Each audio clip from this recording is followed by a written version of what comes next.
The event. What this represents is the sort of official opening of SpaceX Seattle, which is intended to be it's intended to be a significant engineering campus, and it's going to be the focus of SpaceX's satellite development activities. So in LA we have the rocket development and the Dragon spacecraft, but this is going to be the center of our satellite development activities. And what we want to do for satellites is we want to revolutionize the satellite side of things, just as we've done with the rocket side of things. And I should also say that it's possible to do a bit of both. So if you end up working at SpaceX Seattle, you can also work on rockets and manned spacecraft as well as satellites. It's not exclusively one or the other, but in terms of the sort of center of gravity for satellites will be here in Seattle. And the reason for it is pretty straightforward. There's a huge amount of talent in the Seattle area, and like a lot of you guys seem to not want to move to LA. Has its merits, by the way. So damn it, we're going to establish a significant operation here.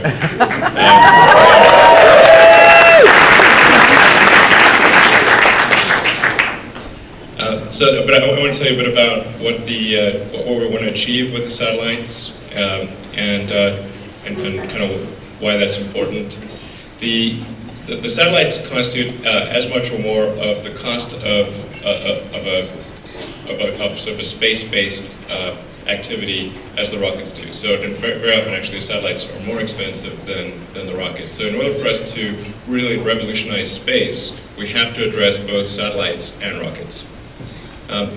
And we're going to start off by building actually our own constellation of satellites. But that same satellite bus and the technology we developed can also be used for science, earth science and space science, as well as other potential applications that others may have. So we're open to both building our own as well as, we're definitely going to build our own, but it's something that we'll be able to offer to others. And the focus is going to be on creating a global communication system. This is quite an ambitious effort. So we're really talking about something which is, in the long term, it would be like rebuilding the internet in space. And the goal will be to have a majority of long-distance internet traffic go over this network, and about 10% of local consumer and business traffic. So that's, it's still probably the 90% of people's local access will still come from fiber, but we'll do about 10% of business and consumer direct, and then more than half, I think, of the long distance traffic. As you guys may know, the speed of light in vacuum is somewhere 40 to 50% faster than in fiber. So you can actually do long distance communication faster if you route it through vacuum than you can if you route it through fiber. You can also it can go through far fewer hops. So normally when something, let's say you want to communicate from Seattle to South Africa, if you look at the actual path that it takes, it's extremely convoluted. It'll follow the outline of the continents. It'll go through 200 routers and repeaters, and the latency is extremely bad. Whereas if you did it with a satellite network, you could actually do it in 2 or 3 hops. Yeah, well, maybe 4 hops. Right? Depends on what the altitude of the satellites are, and what the cost things are. But basically, with let's say at least an order of magnitude fewer repeaters or routers, and then going through space at 50% faster speed of light. So it's sort of from a physics standpoint inherently better to do the long distance internet traffic through space. And then space is also really good for sparse connectivity. So if you've got large swaths of land where there's a relatively low density of users, space is actually ideal for that. It would also be able to service, like I said, like probably 10% of people in in relatively dense urban and suburban environments. And so in cases where people have, sort of stuck with Time Warner or Comcast or something, this would provide an opportunity to escape their clutches.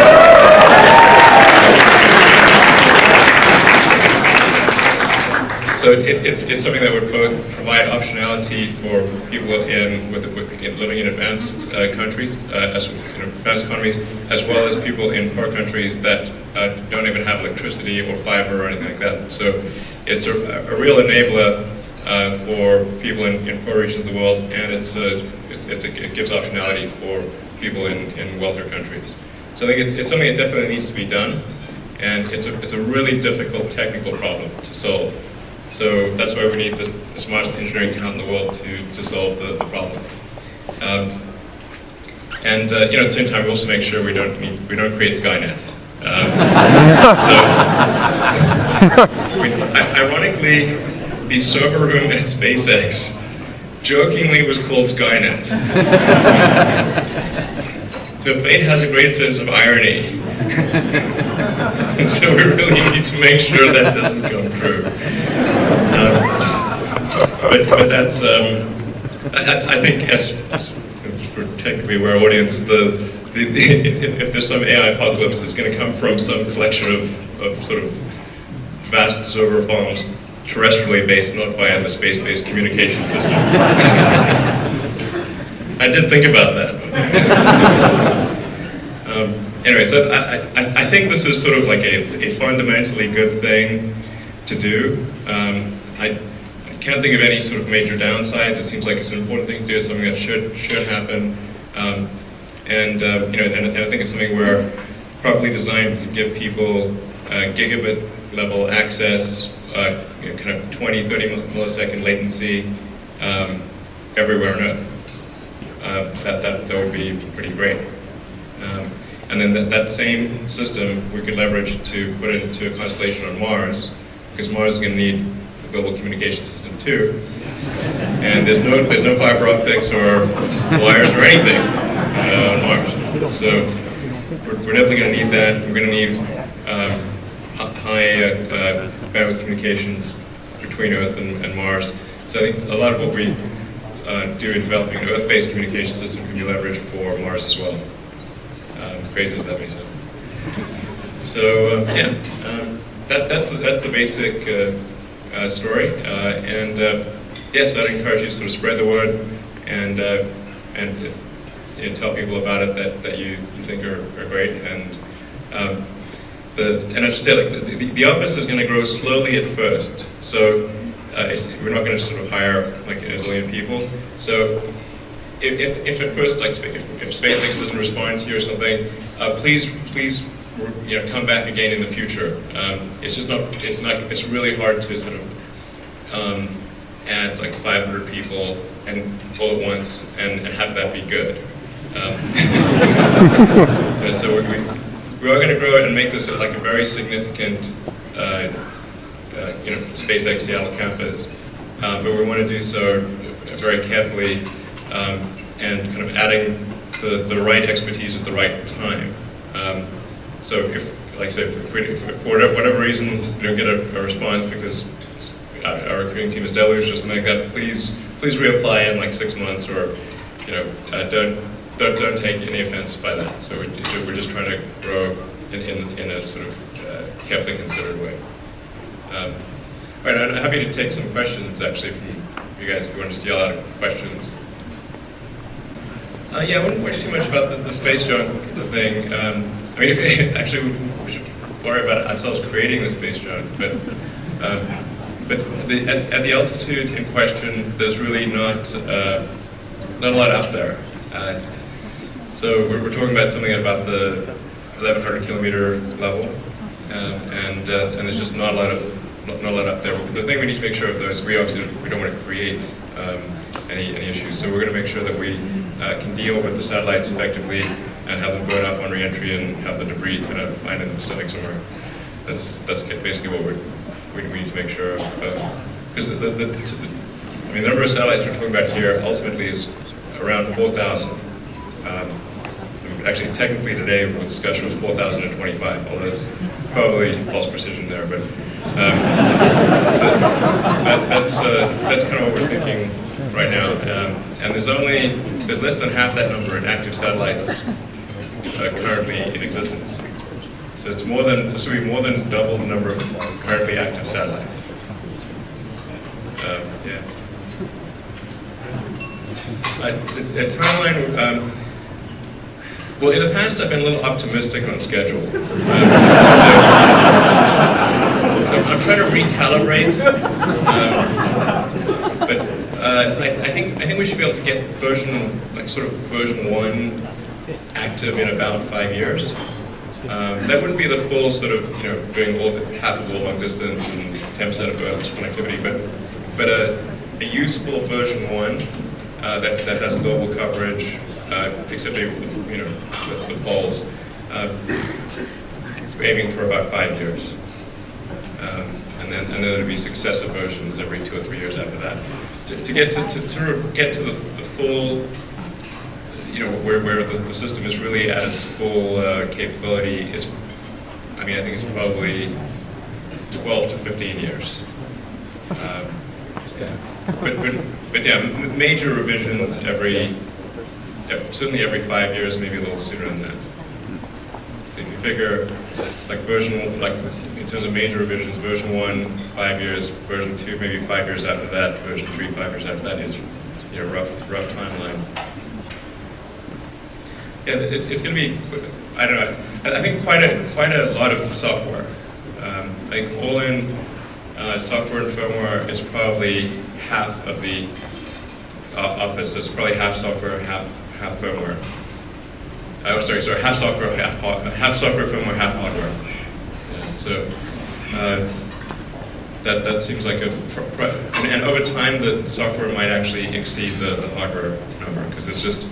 If we have to have something that's highly configurable, then it tends to, over time, weight towards the software.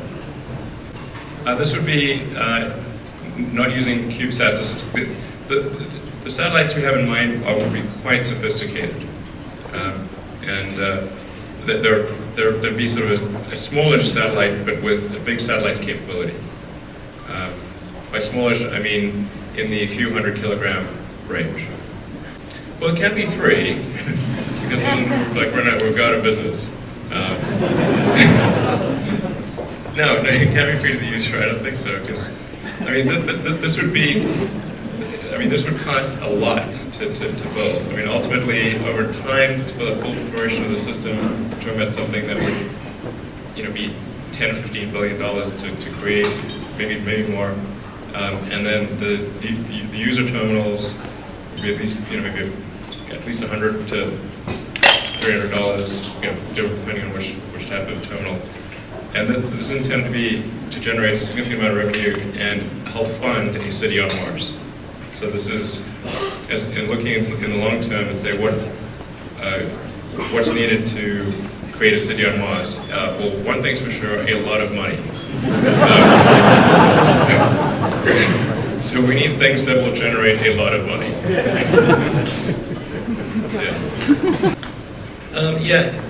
We're not going to, for spectrum that is omnidirectional and wall penetrating, that spectrum is extremely rare and limited.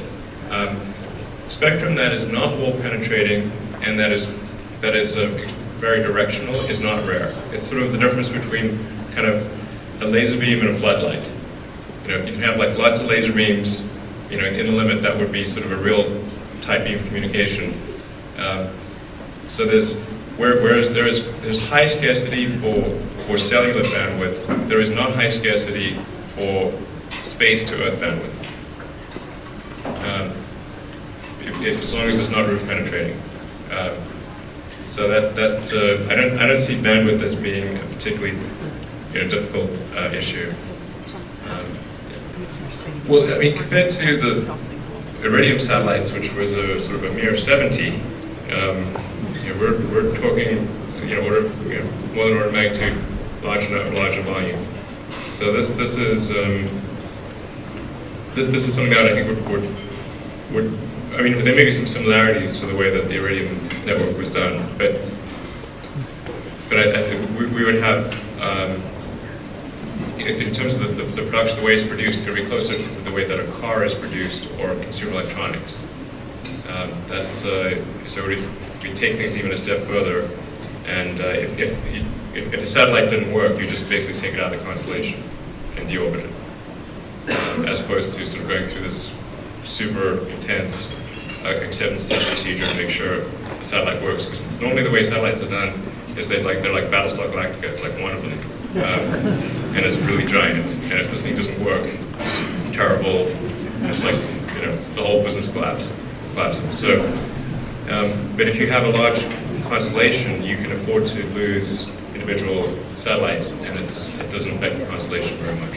So, an analogy might be between, say, mainframes and PCs. So, if you want to have a big data center serving, millions of people, it's way better to have an array of cheap PCs than it is to have a few mainframes. And that's basically how all of the internet is served is with millions of PCs on racks instead of mainframes.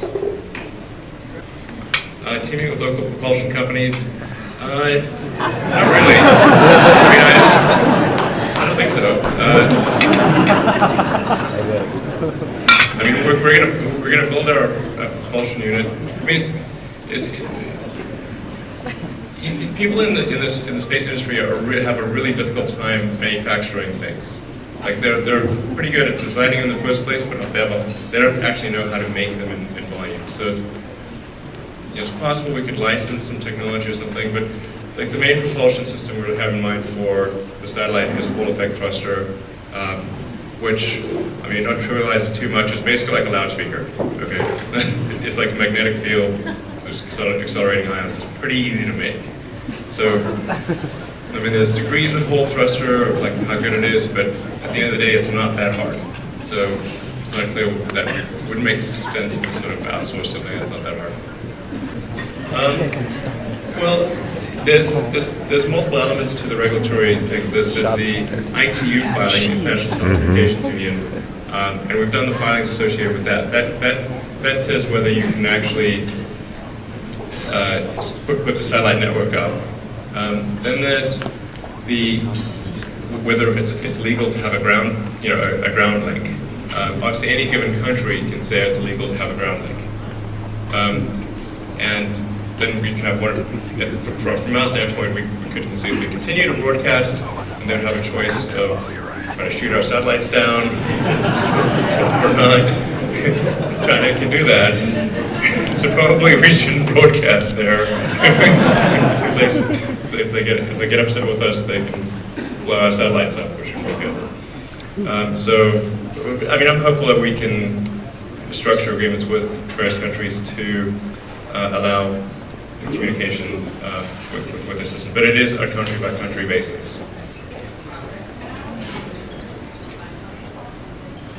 I don't think it's something that would affect the timeline, and at least it's not going to take longer than 5 years to do that.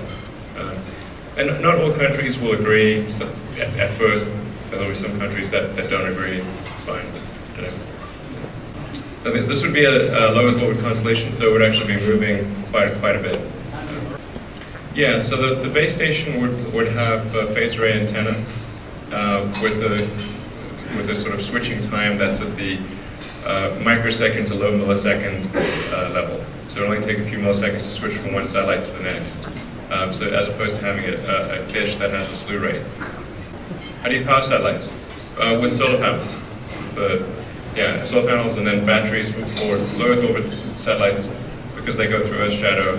Then you have batteries to handle when they're in shadow. Biggest concern about success? Well, I think it's important to assume that terrestrial networks will get much better over time. One of the mistakes that, say, Taldezic made was not assuming that terrestrial networks will get much better over time. So we need to make sure that the system we design is good, even taking into account significant improvements in the terrestrial systems. but I do think there are some important differences between what we're doing and say Televisic. In the case of Televisic, they were trying to talk to phones. And then that gets back to that problem of a roof penetrating situation. And it's particularly difficult when stuff is coming from space. Like if you're in a skyscraper and it's got to go through 27 floors to reach you, that's not going to happen. Like there's nothing that will, short of like a neutrino. You can have like a neutrino phone. So that in the case of Televisic, I think there are like sort of some fundamental issues there. Yeah, I think we're going to have to pay a lot of attention to security. It would really be unfortunate if it got hacked and taken over. That would be bad, whether it was by an AI or by some group of whatever. So I think it's going to be important to have some sort of low-level ROM chip that's got a code that you can always like go into a safe mode, and so it's like listening for a code, and then that ROM chip can't be updated. So it's like if you we could always trigger a safe mode situation to regain control of the system. But it's going to require a lot of thought to make sure we are able to protect it from any hacking attempts. But it's much like sort of Google or Facebook, and these have to handle these kind of issues. So to try to answer a few questions in the back there, yeah. So SpaceX, I think we won't take SpaceX public for quite a long time. And what I've said is, when we're doing regular flights to Mars, that might be a good time to go public. But before then, because the long-term goals of SpaceX are really long-term, like it takes a long time to establish a city on Mars. That doesn't match with the short-term time frame of public shareholders and portfolio managers who are looking at at the sort of 2 to 4 year time horizon. So I think we'll need to hold off going public for a while. Now that said, what we do is we do offer stock options and restricted stock, and we do liquidity events every 6 months. So if we have the company valued by an outside firm every 6 months, and then we will do stock buybacks every 6 months. So it's sort of, I think, gets the best of both worlds, where you have stock liquidity, but you don't have the massive fluctuations that you have with a public company, where in any given week, like for example, like Tesla, it's like any given week, it's just like it's like dealing with like a manic depressive. It's very confusing because like I'll say things that like, if people understand what I'm saying, then the stock should go up, and it goes down. Like, what the hell? Vice versa. Okay. So it's just, I think it's actually quite distracting to have public stock, and the time to go public ideally is when things are fairly sort of stable. Then we go public. But I think, like I said, we'll get the benefits of stock appreciation over time without the downside of going public, and then maybe 20 years from now or something like that, go public. Yeah, so there's there needs to be some sort of architecture for establishing a city on Mars, which means huge numbers of people and ultimately millions of tons of cargo. How do we do that? It really comes down to an economic question, which is there's some economic activation energy, a cost per unit mass of the surface of Mars, at which point we would have a self-sustaining civilization there, but beyond which we would not. And there's some debate as to what that might be, but I think at a personal level, there needs to be enough of an intersection of sets of people who could afford to move to Mars and people who want to move to Mars. So that's pretty basic. If those two coincide, then there will be a colony. Otherwise, there will not be a colony. I will eventually go to Mars. But just to sort of put that in concrete terms, I think it kind of needs to be sort of like $500,000 or less to move to Mars. Because I think that's ideally much less, but if it's much more than that, then probably there won't be a colony. So that's the basic idea. And then, so what I'll present hopefully towards the end of this year is is an architecture, a transport architecture that I think could achieve that number. So that's there's a big difference between thinking that it can achieve that number and actually achieving that number. It's like there's lots of people who suggested, hey, wouldn't it be a good idea to go to the moon? But much harder to actually go to the moon. So it's a hard execution problem. In fact, I think with most ideas, the execution is really the hard part.